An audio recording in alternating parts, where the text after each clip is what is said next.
Hey guys, what is up? It is Bibsy7 here again, and welcome to another RuneScape 3 vlog here today. In this one, I'm going to be talking about the recent drop rates that were released today. These were the final round of drop rates for the bosses that they're going to be doing, and they are skipping next Friday for rates. They will not be releasing anything next Friday because they want to get feedback from the community on what they want to see next, but they are going to be releasing more drop rates on the following Friday, which is the 17th of November, I believe, if I am not mistaken. Yeah, I think so. And they will be releasing drop rates for things that we want to see there. And people are leaving various suggestions, from revenants to skilling pets and other things alongside of that. But this week they did Vorago, Corporal Beast, Giant Mole, and KBD. So I'm going to go over these, although they're not super interesting. I think some of the things from Corp Beast were a little bit more common as opposed to the others than I expected, but that's just me. So anyways, Vorago, pretty simple.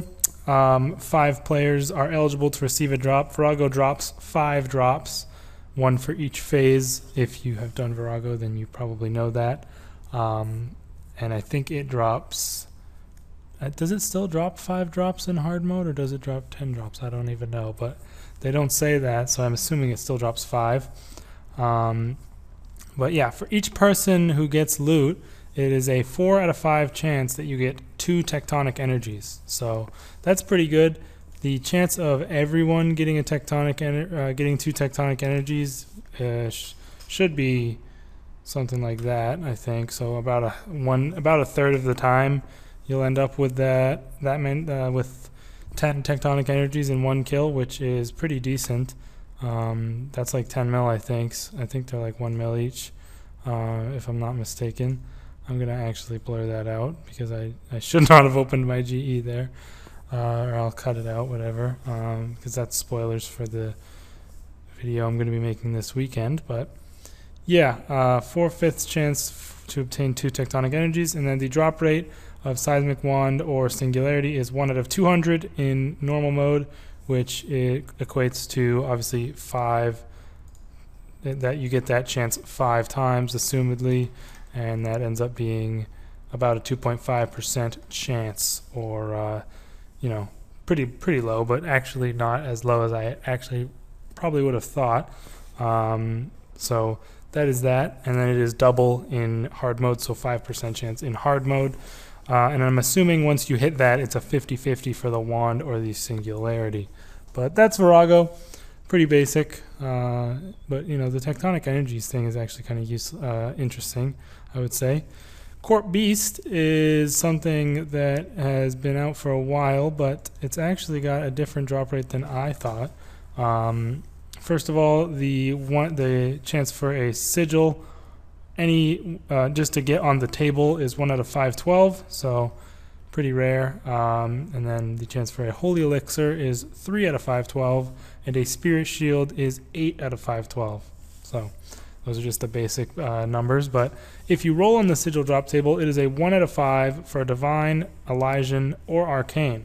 So Divine, Elysian, and Arcane are all the same rarity, which I didn't think was the case. I personally thought that Arcane and Spectral were more common than Divine and Elysian, but it seems that is not the case. And then the Spectral is 2 out of 5. So you have the same chance of getting Divine, Elysian, or Arcane, and a Spectral is twice as common as any of those. So that definitely was a surprise to me, but you know, that's not really a huge factor anymore, because most of the sigils are really not worth much anymore.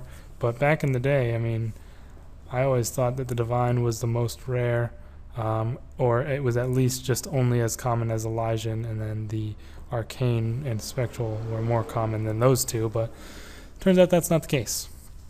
Anyways, the Giant Mole is a bit more complicated than you would expect, although it's not really super important. The main reason it is a little bit complicated is because the rare drop table changes based on if you are in hard mode or if you are in normal mode, and then also if you are in free to play or members worlds, because obviously it is free-to-play boss. But I mean, the drop rates aren't too important. I'm not going to say out basically the only difference in the drop rates for members and free-to-play is you don't have the D2H chance. So yeah, that is that.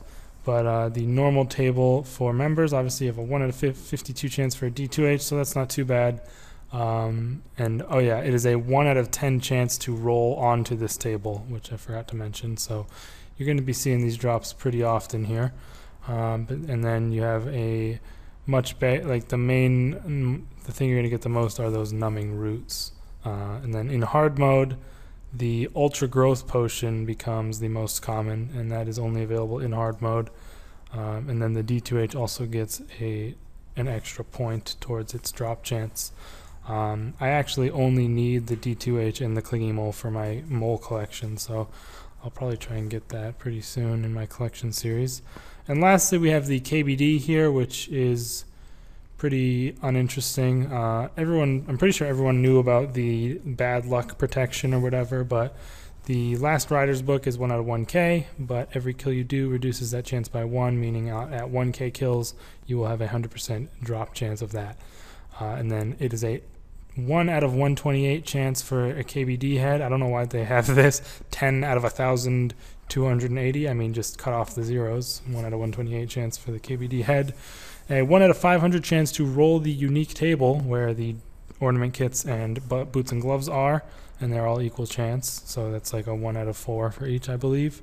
I think there's only 2 ornament kits, but maybe there's not. I don't remember. And then the Visage is 1 out of 5,000, so very rare to get that, of course, as everyone who camped it back in the day when you were a noob would know after never seeing one. But yeah, just like I said, there will not be a post next week, and they will gather information on the things we want to see. So that's the last round of drop rates. I'm really glad Jagex decided to release these. I think it is great to just know when you're going in what the drop chances are, just for the statistics people out there, and just in general. I would say it's definitely just something people wanted, and it's good to see that they did actually follow through with it. Now, I am going to be making another video today regarding the November month ahead, but I did want to just make this last one about just the boss drop rates to round out the videos, because I've done one on each of them every week. And also, I have some good news. I have finally completed my first collection episode, and I will be editing and releasing that this weekend, so you guys can look forward to that. It has been a massive grind, but I changed my title so you guys who, I don't know, you might not know unless you're like on my friends list or something what the title I first got is, but I finally managed to get it, and I'm really looking forward to making that video. It's going to be epic. So make sure you guys keep an eye out for that, and I will see you later today for the month ahead for November. Peace.